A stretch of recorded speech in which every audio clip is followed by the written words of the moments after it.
The scarecrow had been leaning at a crooked angle for as long as I could remember, a burlap-faced sentinel with button eyes and a hat that once belonged to my grandfather. People joked about it at the co-op, calling it an eyesore. I pretended not to care, but the truth is I left it there because it felt like a thread tying me to the man who raised me on these acres. The day the wind came in from the west, the sky went the color of tin. I was walking the south field, counting rows and calculating what we could afford to leave fallow, when a gust yanked the hat clean off the scarecrow and sent it cartwheeling. Another gust followed, meaner, and the old post finally gave up. The scarecrow toppled, cloth arms flapping once before it fell flat, straw floating like chaff. I jogged over, more out of habit than concern, and set my boot against the post to lever it upright. The earth gave way in a soft slump. That was when I noticed the soil at the base wasn't packed like the rest. It looked disturbed, darker, looser, as if someone had dug there and tamped it down again years ago. Kneeling, I brushed aside the clods with my hands. My fingers struck metal. Not the dull ring of a can or fence staple, but a solid, boxy thud. I scraped faster, pulse quickening, until the corner of a weathered tin box showed its face through the dirt. I looked back at the house, small against the gray light, then at the fallen scarecrow. For years I'd let the town laugh. Maybe I'd been the one missing the joke. I dug my fingers under the lip of the box and pulled. The box was heavier than it looked, seams packed with mud that had turned to mortar. I wedged it against my knee and worked a pocket knife under the lid until the old tin groaned and lifted. A waft of earth and oil rose out. The smell of things meant to sleep a long time. Inside, everything was wrapped in waxed cloth, bound with twine knotted the way my grandfather tied feed sacks, square, tight, and meant to hold. I slid the twine loose and unfolded the cloth. Papers. Not the soft, bleached kind you buy by the ream, but brittle sheets the color of straw, edges foxed and curled. The first one I lifted carried a faded, embossed seal and a county name I knew by heart. Across the top, in a serifed script, were the words, "Title of Deed." Underneath, a date from before my father was born. My throat tightened. Beneath that were more, stacked like shingles, each stamped, some notarized, a few bearing signatures that matched the ones in old photo frames on our hallway wall. Between the deeds lay a hand-drawn plat map of the valley, the river running like a vein, parcels marked with neat rectangles and numbers. 2 plots on the south ridge had been outlined in pencil and shaded lightly, as if someone wanted them to glow without shouting. At the bottom of the box, tucked in a corner, I found a tiny brass tag on a leather thong. It was stamped with 3 letters and a number I didn't recognize. I turned it over, and my thumb traced grooves worn smooth by years of touch. It felt like a key without teeth, the kind of thing you only understand after you learn the story that goes. I looked out across the field where the scarecrow once stood, the wind combing the wheat in slow, thoughtful strokes. Maybe everyone had been laughing at the wrong thing. Maybe the old fool in the hat had been guarding our future all along. I carried the box back to the porch and set it on the old bench where my grandfather used to sharpen tools. The boards creaked beneath its weight. I spread the papers out carefully, weighing the corners with stones to keep the wind from carrying them off. The ink had faded on some, but the names were still legible, and I recognized more than a few. Neighbors long gone, families who had sold their land decades earlier. One deed in particular made me stop. The description of the property matched a stretch of pasture that currently belonged to the Whitfields, folks who had always claimed their family settled this valley first.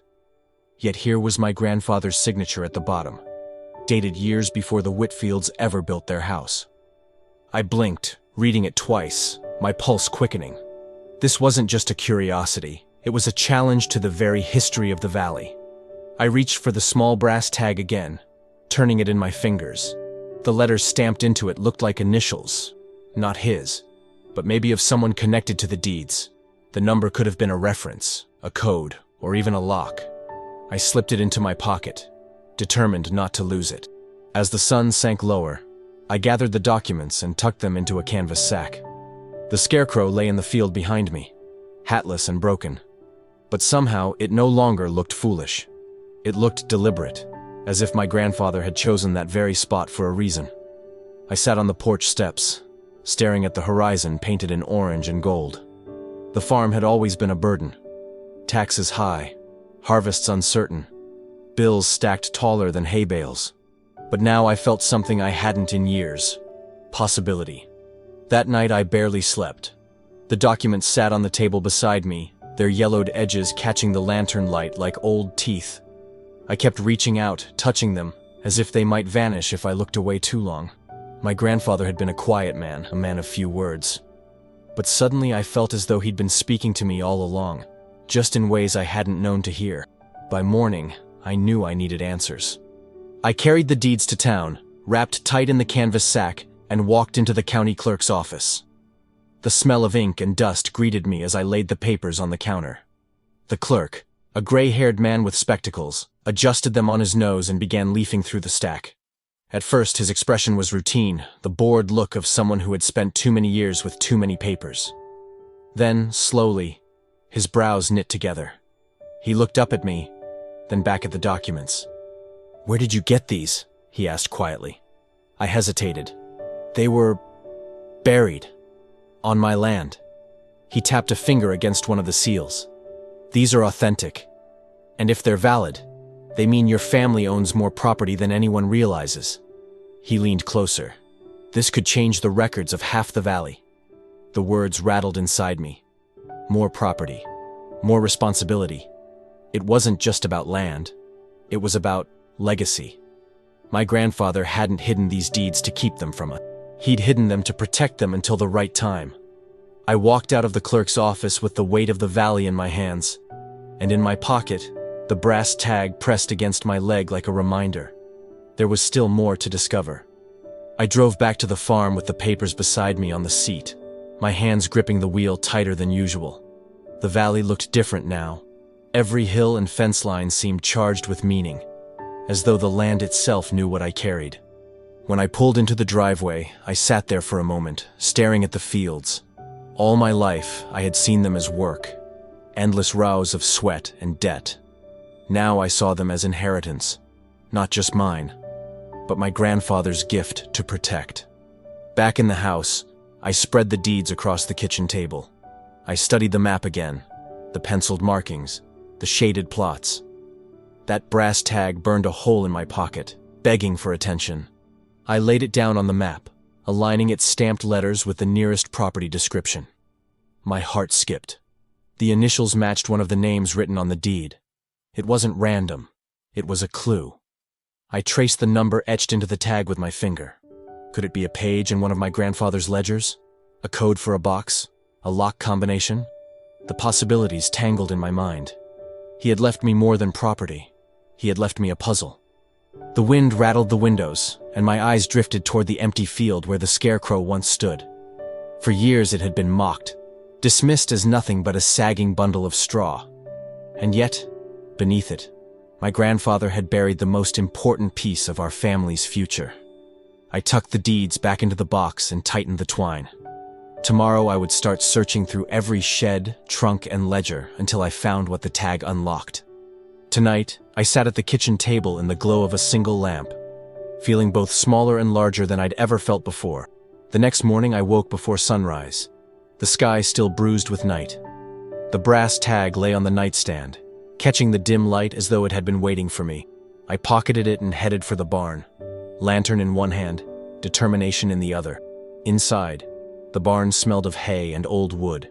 I ran my hand across shelves stacked with jars, tools, and rusted hinges, then moved toward the loft where my grandfather used to keep his ledgers.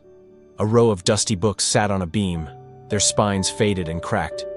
I pulled them down one by one, flipping through pages filled with neat handwriting, dates, and crop tallies. On the third book, page 37, I froze.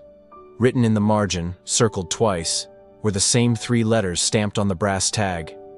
My pulse quickened. Beneath the letters, my grandfather had written a short note in his tidy script. "Keep it safe. South wall, behind the boards." I climbed down and moved to the southern wall of the barn.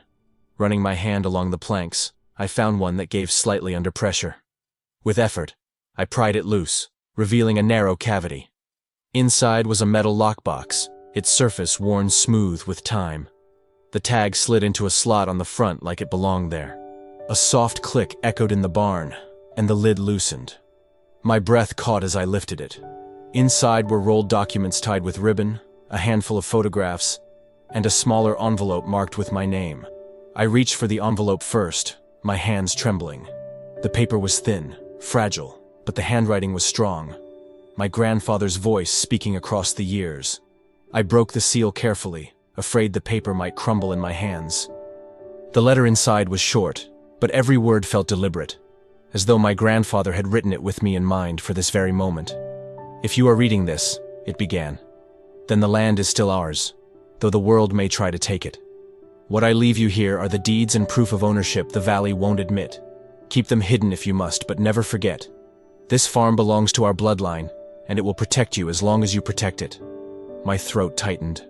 For years I had believed the farm was slipping away, piece by piece, under the weight of bills and droughts. Yet here was my grandfather's voice reminding me that we were not powerless, that we still held something no lawyer or banker could erase. I set the letter down and unrolled one of the documents from the box. It was another deed, older than the rest, bearing a signature from nearly a century ago. Alongside it was a photograph of my grandfather as a young man, standing proudly in front of the very same scarecrow that had toppled days before. Only then did I realize the scarecrow had never been a joke to him.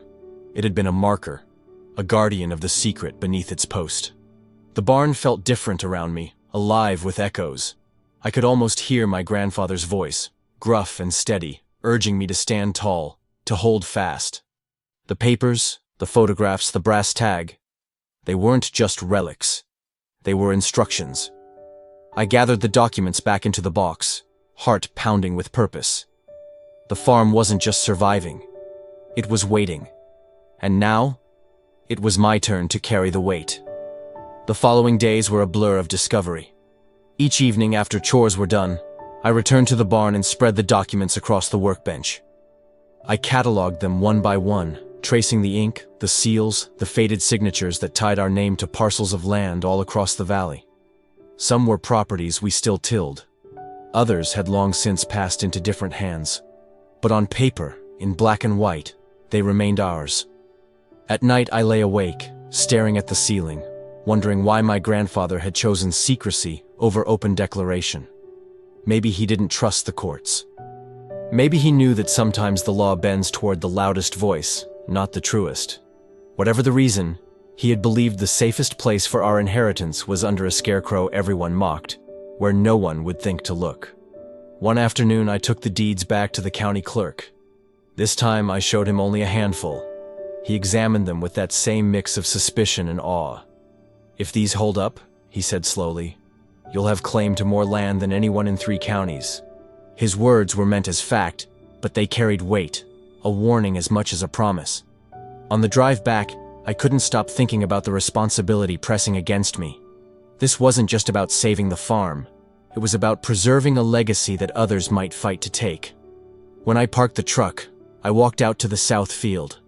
The scarecrow still lay where it had fallen, face to the sky, hat missing. I knelt beside it and whispered, "I understand now." For the first time, I didn't see rags and straw. I saw a sentinel, one that had guarded our secret faithfully until the time was right. And I knew the time was now. The morning after that visit to town, I woke with a sense of urgency. The documents were safe for now, locked in the old trunk my grandfather had once used for tool, but I couldn't shake the thought that someone else might come looking. Word traveled fast in the valley, and secrets didn't stay buried long, especially ones tied to land. I spent the day combing through the rest of the lockbox. Among the deeds and photographs was a folded note written in hurried strokes, unlike my grandfather's usual tidy script. It read, "If they ever try to take it, show them the Ridge papers. They cannot argue against the Ridge." The words sent a chill down my spine.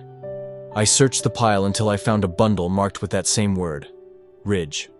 The documents inside described land stretching along the southern hills, boundaries marked by streams and stone walls that I had walked past 1,000 times without thinking twice. These papers were older, but they carried official seals and notary marks. If authentic, they were undeniable proof that the most fertile part of the valley was ours. I drove out to the Ridge that afternoon, papers on the seat beside me. Parking under the old oak, I walked the boundary lines, recognizing landmarks drawn in ink decades before. The weight of it hit me. This wasn't just paper. It was blood and soil, history and duty. As the sun dipped low, I stood on the ridge looking out over the valley. For the first time, I saw the farm not as a failing burden, but as a fortress built on generations of sacrifice. The scarecrow had toppled. Yes. But maybe it had fallen at just the right moment, revealing what was meant to be found. The ridge became my refuge in the days that followed. Each evening, I returned there with the papers in hand, comparing the old descriptions to the land before me. The creek still ran where the ink said they would. The stone walls still leaned in the same directions, and the oak still marked the boundary line like a sentinel. Every match tightened the knot in my chest. This was ours, beyond doubt. But certainty came with fear. If others discovered what I had, it wouldn't take long before challenges arose. The Whitfields, the Carsons, families who had staked their names on parts of this valley, would not let go quietly. I thought of my grandfather again, of the choice he had made to hide these papers rather than reveal them. Maybe he hadn't been protecting the land from strangers. Maybe he had been protecting it from neighbors. One night, under lantern light in the barn, I reread his letter. "This farm belongs to our bloodline, and it will protect you as long as you protect." Those words echoed against the rafters. Protect. That was the heart of it. Not to flaunt, not to boast, but to guard. So I began to plan. I organized the deeds into separate bundles, those tied to the farm directly, those tied to the ridge, and those connected to parcels now claimed by others. I placed each in its own folder, labeling them carefully. If I needed to prove our right, I would be ready. As I worked, I realized how different the farm felt. Where I once saw decay and loss, I now felt purpose. My grandfather hadn't left me wealth to spend.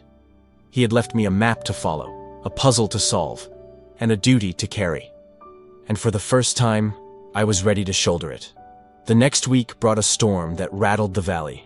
Rain fell in sheets, turning the fields to rivers, and the wind howled against the windows of the farmhouse. As I sat inside with the box of deeds spread before me, I thought again of that old scarecrow. For years it had endured storms just like this, straw ripped and hat stolen, but still standing guard over a secret no one guessed. It struck me that maybe I had been learning from it all along, to withstand ridicule, to endure, to keep standing even when bent and broken. When the storm finally passed, I walked out to the south field. The scarecrow lay flat, soaked through, its burlap face torn and its frame splintered. For a moment, I almost felt sorry for it, like I was saying goodbye to an old friend. I gathered what pieces I could and leaned them against the fence. That evening, I returned to the barn to study more of the papers. Among them, I found something I hadn't noticed before, a folded map tucked between two deeds. Unlike the others, this one wasn't official. It was hand-drawn, with markings scattered across the valley. Some were familiar landmarks, but others puzzled me. And next to one shaded square at the far edge of the ridge, my grandfather had written a single word: future. I stared at it for a long time. Was this land meant for me to claim someday? Or had he simply been dreaming of what the family might achieve? Whatever the answer, it reminded me that his vision had stretched further than the present. He had planted not just crops, but possibilities. As night settled in, I tucked the map safely away. The storm had cleared more than the skies. It had cleared my doubt. My grandfather's legacy wasn't just hidden in these papers. It was alive in me. The hand-drawn map refused to leave my mind.